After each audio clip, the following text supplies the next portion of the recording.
Welcome to the Work, Wealth, and Travel podcast.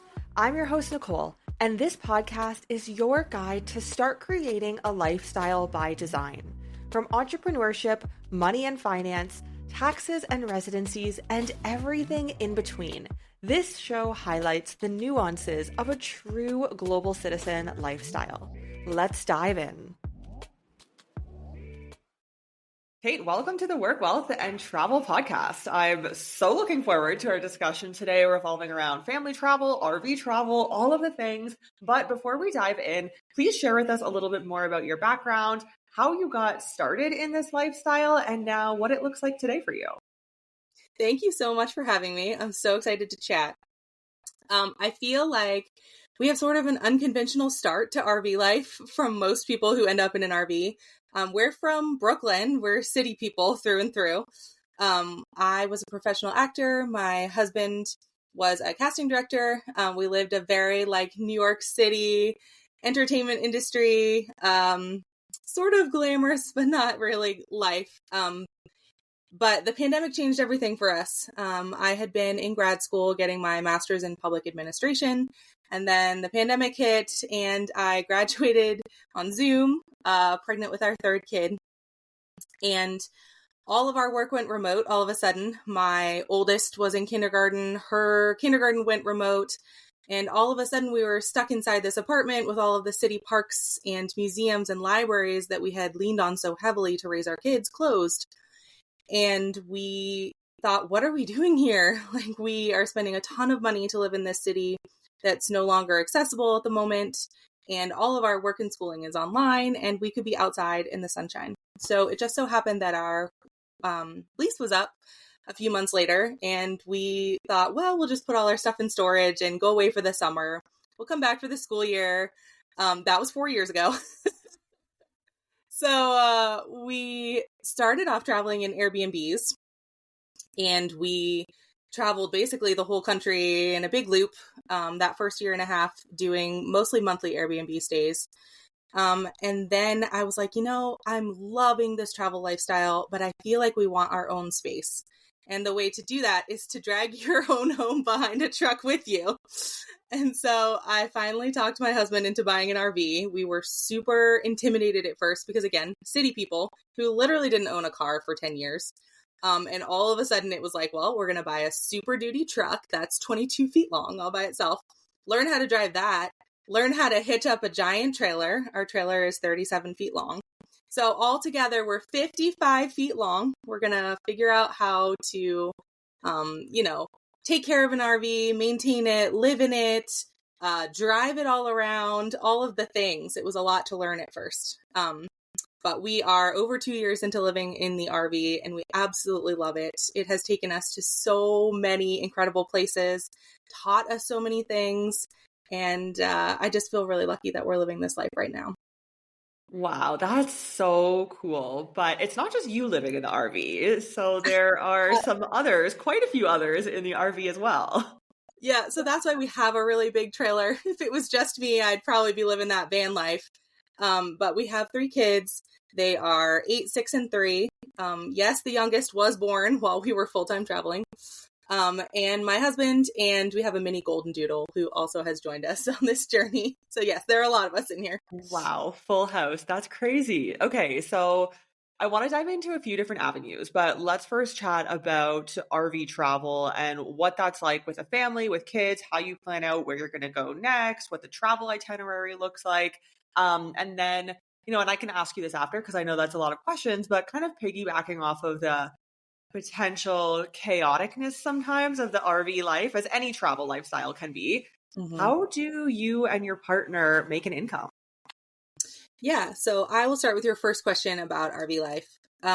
I feel like even the way we've traveled has really evolved as we've moved into our full-time travel journey. I feel like when we first started, we were hitting a lot of those bucket list spots that everyone wants to hit, the big national parks, the things that you see on Instagram, just like those really, I don't want to say obvious destinations, but the more, I would say, entry-level destinations. And now that we've sort of checked off a lot of those boxes and that we have moved into an RV, I feel like our travel style has changed quite a bit. First of all, in an RV, I like to joke that we follow good weather because we live in a metal box. It's not easy to cool or heat a metal box. So we definitely plan our itineraries in sort of loops as the year progresses so that we, start the winter somewhere super warm and we end up somewhere on our loop that is going to be cool for the summer. Last year it was Alaska. We went all the way up to Alaska. And we loved RVing up there so much that I even wrote an ebook about it because I was like, not enough people are coming up here. This summer we started in SoCal for the winter and we're looping up to altitude in Colorado to find like basically the closest place you can still be cool. And I feel like we've way slowed down our travel too as we have progressed as full-time travelers. We were moving a lot more frequently when we first started, and now we tend to stay in an area for at least 2 weeks, sometimes a month, sometimes a couple of months. I feel like this lifestyle has really given me an appreciation for slow travel. As a very like type A, move quickly kind of person, I feel like I've moved into appreciating the nuances that you can discover about a place by moving a lot slower and relaxing. So that's been really healthy for me, I think. As far as the chaos of living in an RV with 3 children, I feel like we sort of had a primer on this by being from Brooklyn. We already only lived in about 1,000 square feet with kids. So we had practice in being small space occupants, although I like to say that our RV is set up so much better than our apartment. The space is used so much more carefully that it doesn't feel like it's half the size of our apartment. We had so much wasted space in our apartment. I feel like we use every inch really thoughtfully in here. I don't yearn for more space. Actually, I feel like that's surprising to people with 3 kids. They're like, don't you wish you had more room? Don't you wish you had, more bedrooms or whatever? And I feel like actually we're extremely comfortable in here. Sometimes I do feel like it just requires more planning for us to all be comfortable throughout the day and for us to all work. So for instance, my husband is a recruiter. He works remotely. He had a meeting this morning that he took outside in the truck while I was homeschooling the kids in here. And now he's got the kids playing outside by the river while I'm in here quietly recording. And we do a lot of, I will say, I think a lot about how I move all of us into separate spaces throughout the day so that we all get quiet time. After lunch every day, we all sort of retreat to separate spaces and work on something independently for a little bit. And that feels really healthy too. I'll put like my oldest up in her bed with a new graphic novel from the library, and I'll put my middle in the back doing like letter apps for a little bit in his bed, and my toddler will be down playing with toys, and like we'll both retreat, the grown-ups will retreat to separate spaces too. And I feel like that sort of resets us for the day. We're like, okay, we've spent all morning together. Now we're going to go take a breather, work on our own stuff, and then we'll come back in the afternoon. So I think it's totally doable. It just requires more thought. Interesting. Yeah. Thank you for sharing, about kind of the insides of what a loose day would look like for you. And it's interesting to hear from your perspective because it does sound like you have to be very intentional and really planning out what the days are going to look like. So I'm curious, when you arrive somewhere new, what does that planning process look like? And where are you staying? So are you staying in a campground or like, what does that look like? And then you have the truck and then you go out and explore and plan between education and working and exploring new places. Like, what does that look like? Yeah, I do think intentional is the word for it. I feel like I just am really thoughtful about how we move through our seasons, how we move through our days. And it looks different a lot. I try to be okay with the fact that sometimes we'll be leaning more heavily into one aspect of our life than others. So we started out when we first moved into an RV, primarily staying in RV parks and campgrounds for like the whole first year. I felt like, we had so much to learn about RV life. Like it took us 2 hours to hitch up the trailer the first time because we couldn't figure out why it just like would not connect.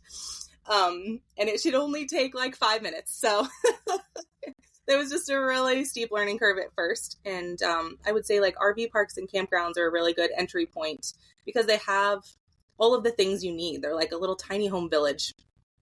You have your power and your water and your sewer hookups. You have, often they'll have like play spaces for the kids, either indoors or outdoors. You'll have neighbors who we also relied on heavily that first year to be like, this thing is coming out of my RV where it shouldn't be. Can you help me? And RV people are super willing to jump in and be like, yeah, I have this tool. Let me come over.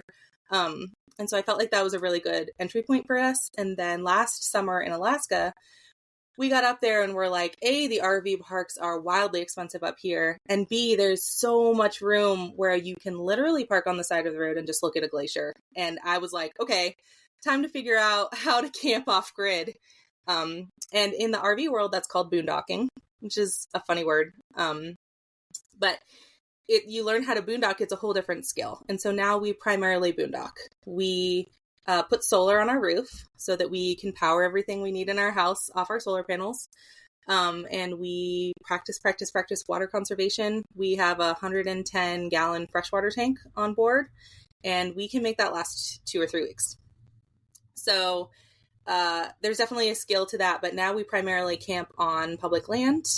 And there are a lot of benefits to that. It is free, is one of the great benefits, totally free. We pay $0 in rent when we do this. We have spent $0 in rent this year so far.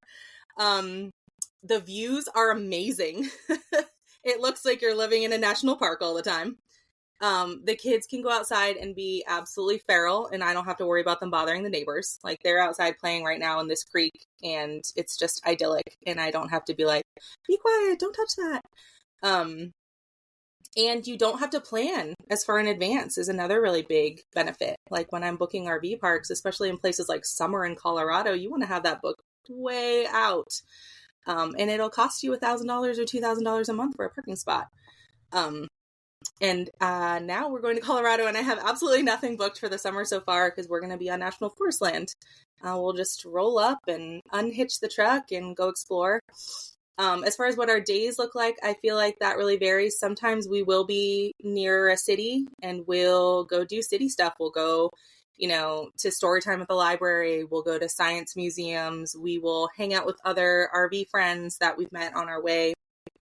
But sometimes, like right now, we're camping on BLM land, Bureau of Land Management land, and it's like, in the middle of nowhere, Utah, and we're just relaxing and doing more schoolwork and playing in the river and slowing down a bit. We're in between a couple of national parks. We'll probably do some hiking there this weekend. But either way, I feel like it's a really good life.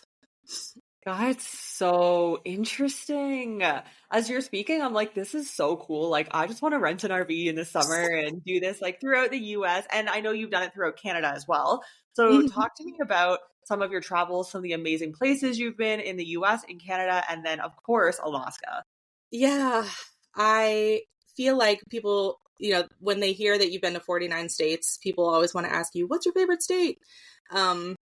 And before we did Alaska, that was actually kind of hard to answer. Now that we've been to Alaska, I'm like, Alaska, I don't even have to think about it. But besides Alaska, in the continental US, I feel like we have several favorite sort of regions that we've been to. One of is southern Utah and northern Arizona.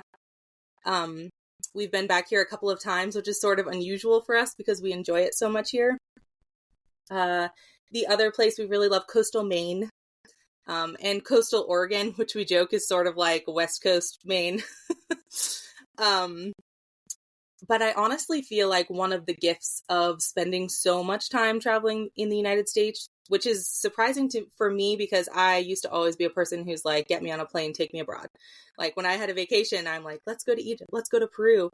So I never would have envisioned myself being a person who spent so much time in the continental US or North America. But one of the gifts I feel like is that I have come to appreciate that there are really cool things to do everywhere. Like we drove through Indianapolis and I was like, oh, what a cute little city. Like they have a fantastic children's museum. And we did Cincinnati and my friend was like, why would you go to Cincinnati? And I was like, well, it's on the way in fairness, but also they have incredible museums there. They have the Underground Railroad Museum there, and they have a big museum complex built in an old train station that's sort of like Grand Central Station in New York. I feel like this one of the gifts of this lifestyle is that I have come to appreciate that there's amazing stuff to do wherever you go. But of course, like the bucket list stuff blows your mind, right? Like we did Banff and Jasper National Park in Canada on the way up to Alaska last year, and we were like, my goodness, it's grand.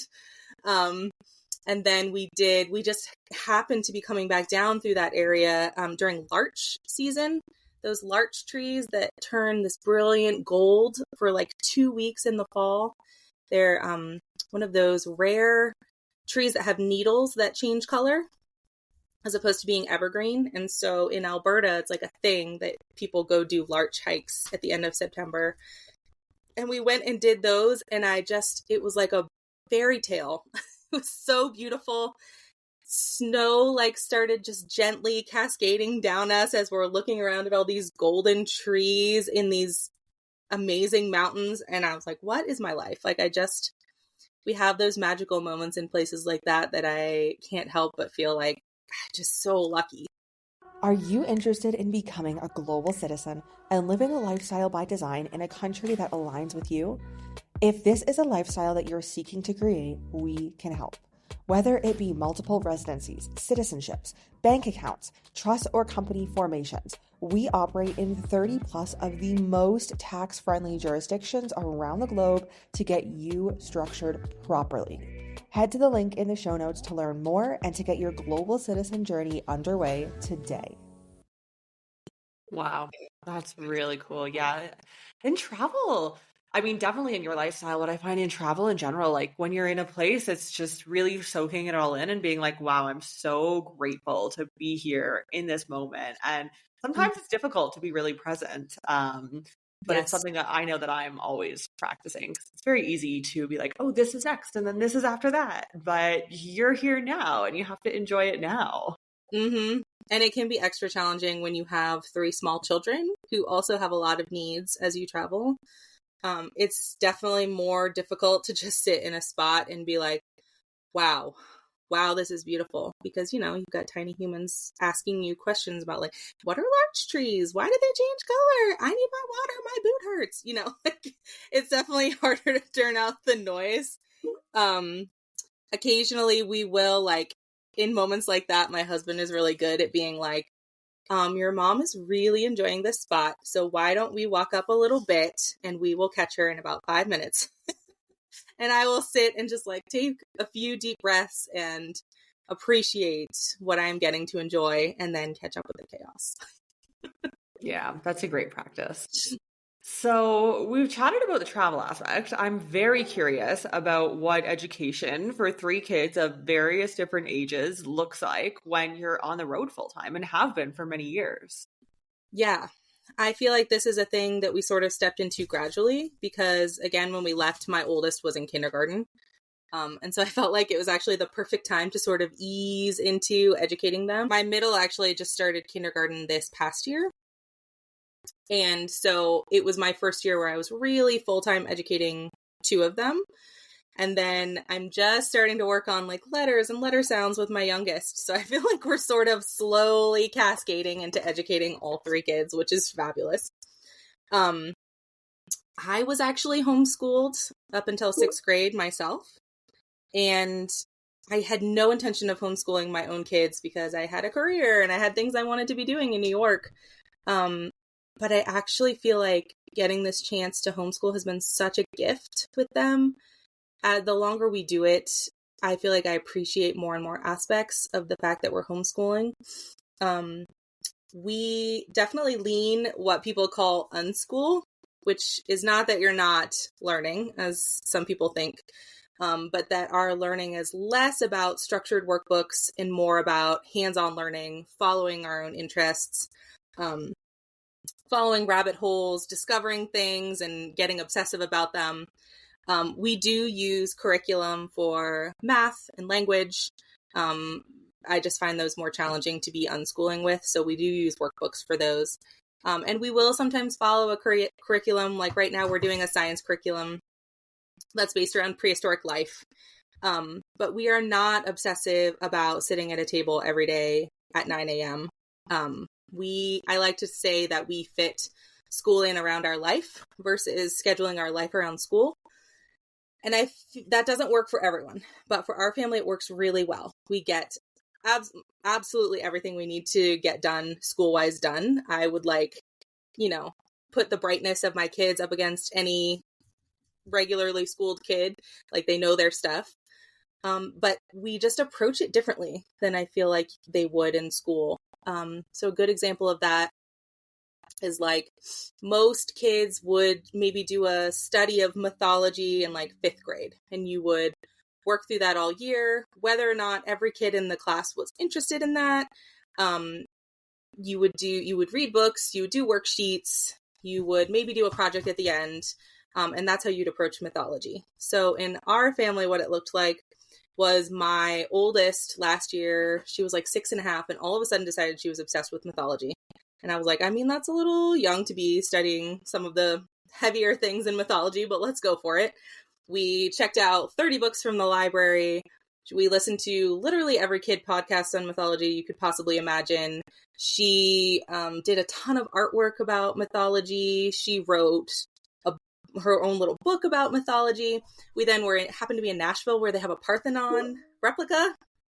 We visited the Parthenon replica and took a tour, and the tour guide was trying to teach her stuff, and she was like, oh, I know that story. Oh, I know that one. Oh, I know that one too. And I was like, maybe you should just listen. Okay. But like, we ended up just approaching it in a much more interest-based, child-led, project-centric sort of way. And maybe that's just because she's sort of worksheet allergic, but we really don't do a lot of book work in that traditional way.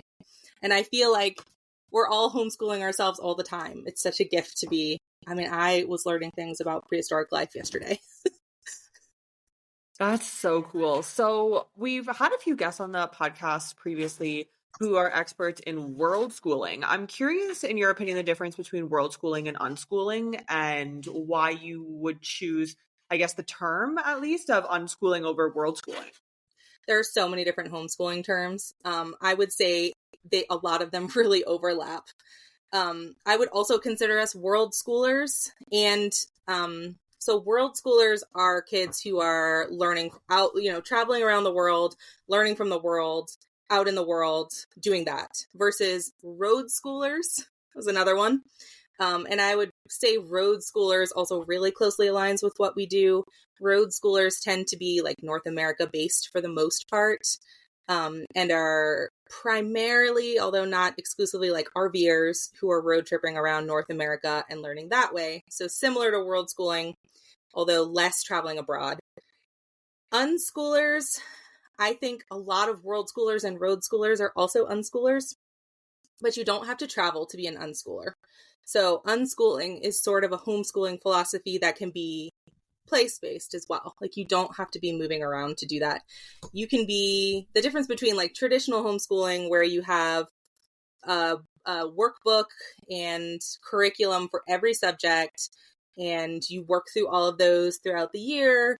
You might spend a few hours every day sitting down at a desk and working through those, might be like more traditional homeschooling, versus unschooling, where it's just less structured and it's more child-led. So we will follow what my kids are interested in. Like, for instance, we are using this science curriculum right now, but I asked them, like, this science curriculum I really like, we could start anatomy next, or we could start prehistoric life. And they were like, prehistoric life? Obviously, who doesn't like dinosaurs?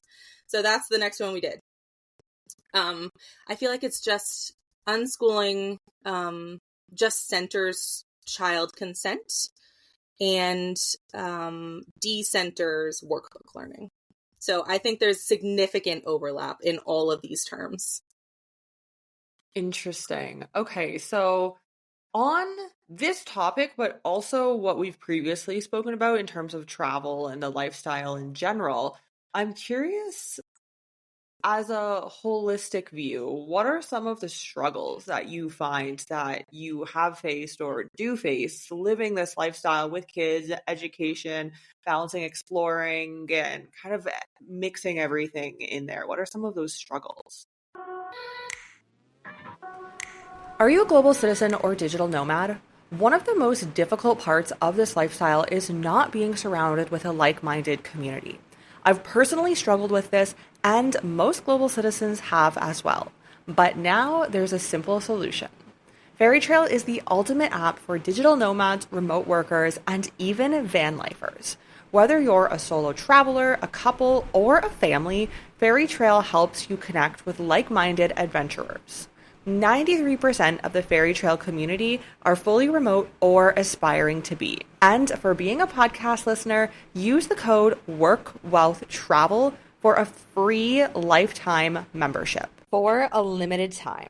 Download the Fairy Trail app today on the App Store or Google Play Store and get connected with your like-minded community worldwide. There are for sure plenty of struggles. I feel like we're constantly reevaluating whether this is a thing that we want to keep doing. Like I said, we intended to go for the summer. And every year I feel like we have this conversation where we're like, is this still working for us? Does this still outweigh the hard parts? Some of the struggles, I feel like it is a lot harder to keep routine, and whatever that means for you. It's, for me, it manifests in like a routine for exercising, a routine for cleaning the house. Like when your location and your time zone and your structure of your day changes all the time, keeping that routine can be hard. It's not impossible, but it's definitely more of a challenge to like jump back into that when you've changed everything about your life from the last 2 weeks. I definitely feel like, particularly for RV life, one of the hardest things for us is the actual physical maintenance of the RV. RVs are recreational vehicles and not mostly designed to live in. And your home goes through an earthquake every time you move, essentially. And so there are constant things to fix. We, as like, again, sort of city people, have gotten incredibly handy living in here. Because A, you'd have to spend a small fortune to hire someone to fix it every time. And B, you're often out in the middle of nowhere where there is no one to save you. So like a couple of weeks ago, our fresh water pump went out. And we were like, well, that's a new one. We went onto YouTube, watched some videos. I found the part we needed, ordered it to literally the middle of nowhere in the Eastern Sierras, California. And we managed to get it back in 2 days. And my husband was crawling under the sink fixing it. And then we realized there was some wiring that needed to be fixed as well. It's a big thing to constantly be repairing your RV. So I would say for us, that's one of the hardest parts. The other thing as a traveling family that's particularly challenging is that you don't either, may struggle to find a support system, or even if you have a great support system, it's always changing. So it's very difficult to get things like date nights. Like we haven't been on a date in a long time. And that can be true of families who are stationary as well. Finding that kind of support as a parent in America is just notoriously difficult. But I do feel like as we have traveled more and more, we really have found a lot of community, which is nice. We actually just spent the whole winter basically caravanning with like 6 or 7 other families who were like rolling in and out, and we made some incredible friends. We were rolling up to science museums like 15 kids deep. It was a really good time. But you do still have to say goodbye to those people at some point. We just had to say goodbye to them last week, and it was really hard. So finding support and community for sure. Even if you are really good at it, which I feel like we've become good at it, it is always going to be changing. So I think that's a challenge, but also a gift to have friends all over the continent all the time. Like when we met someone in Halifax, a family in Halifax that we really adored 2 summers ago, and they're Canadian, and we're doing like a cross-country Canada road trip.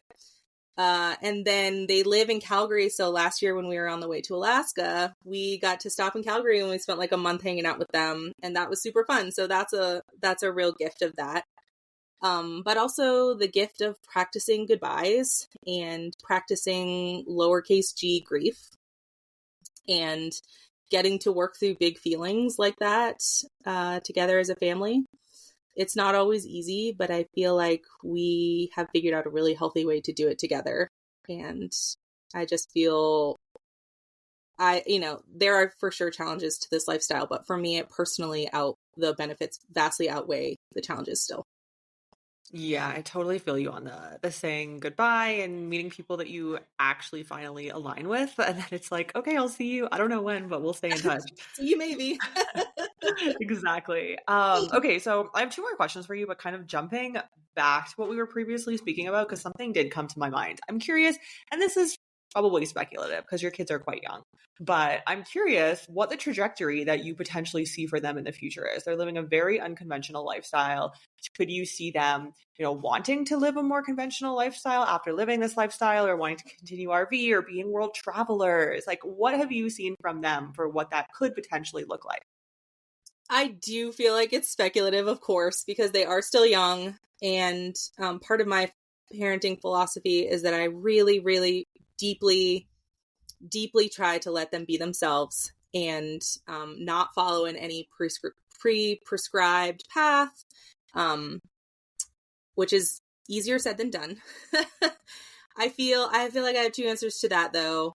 One of which is I have heard my oldest, who is since an infancy been obsessed with animals, and she rides horses where we can. I try to find, if we are stopped for more than like 2 weeks at a time, I will find her a stable to ride at.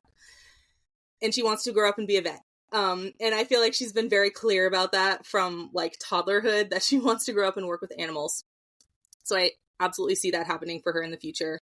And she has told us, when I grow up, I want to have a big farm and have all the animals. And I think that's one of the harder parts for her about this lifestyle, is that we have only one dog. How could we? We don't have room for more pets. She's pushing hard for a cat, so we may end up with a dog and a cat at some point. I would not be at all surprised to see her end up with a giant farm and a ton of animals. And I think that's so true of every kid, right? Like, and every adult, is that sometimes you yearn for what you don't have. Even if what you have is absolutely incredible, you're interested about what's on the other side of the fence.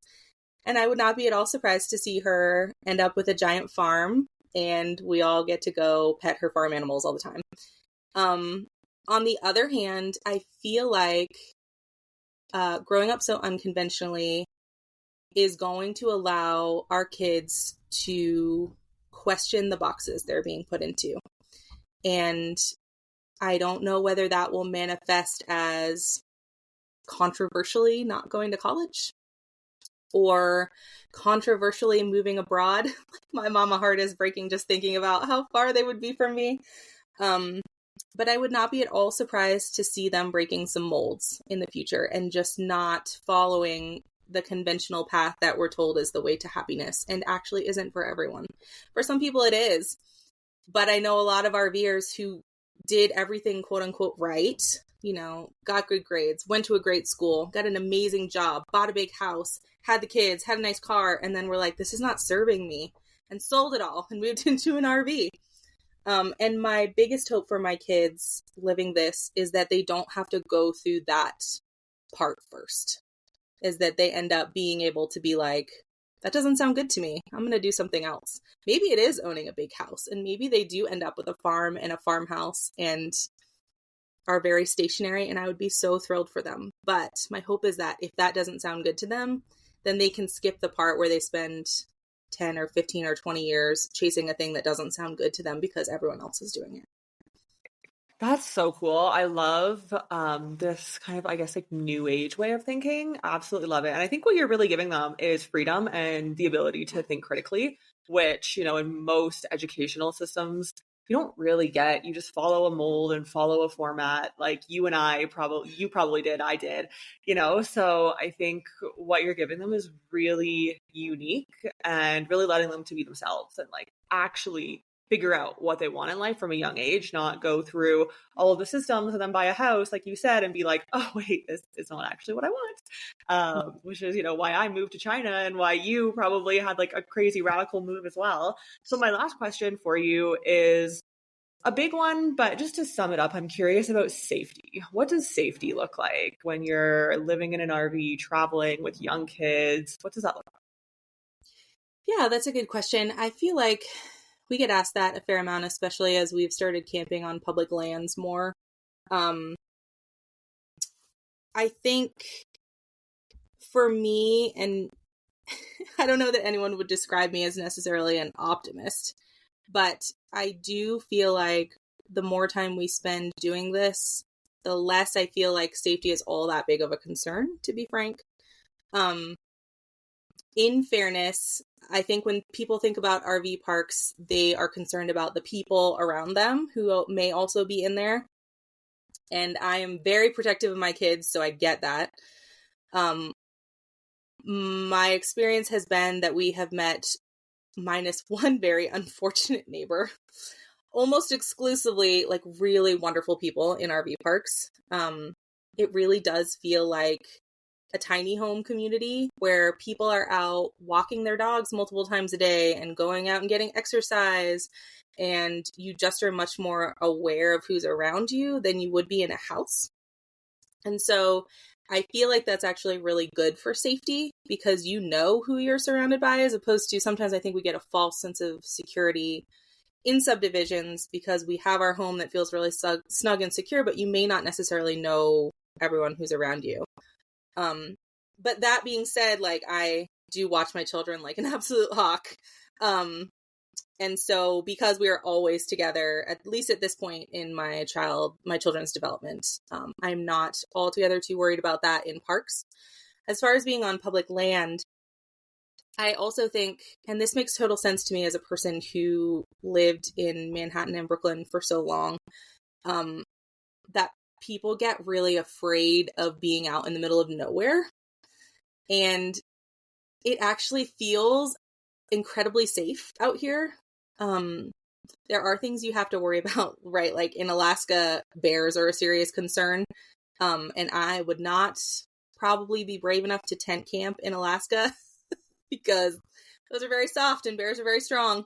But I felt incredibly secure in our hard-sided RV. Like we never had any issue, even though we ran into bears on trails multiple times. So there are like wildlife concerns that you want to be aware of. As far as camping on public lands and other people, for the most part on public land, we're relatively far apart from other people. We have a dog.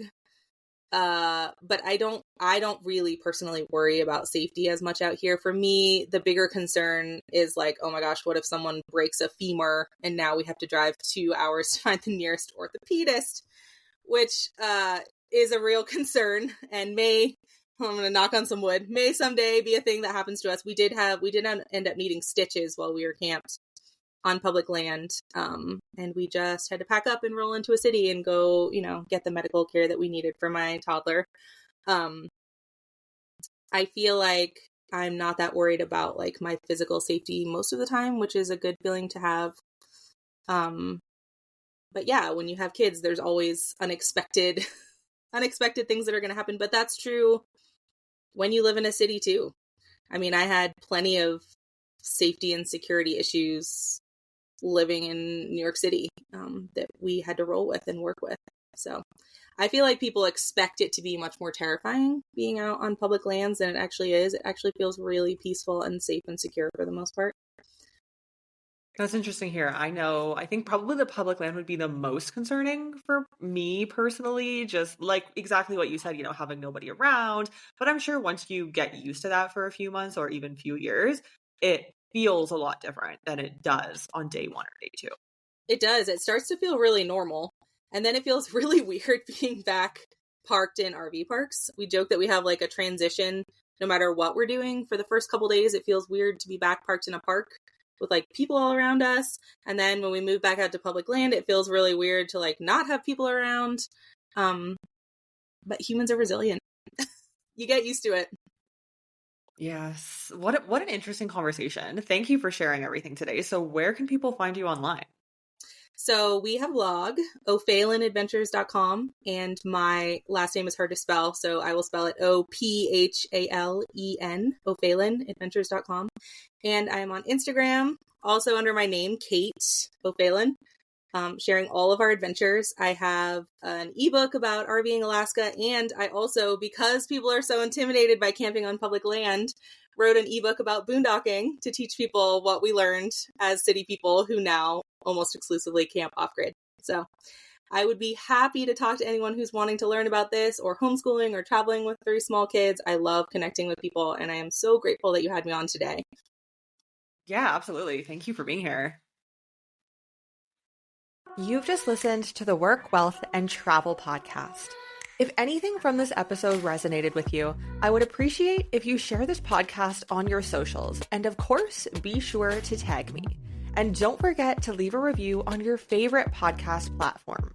Thank you for joining me on this global citizen journey, and I'll see you in the next episode.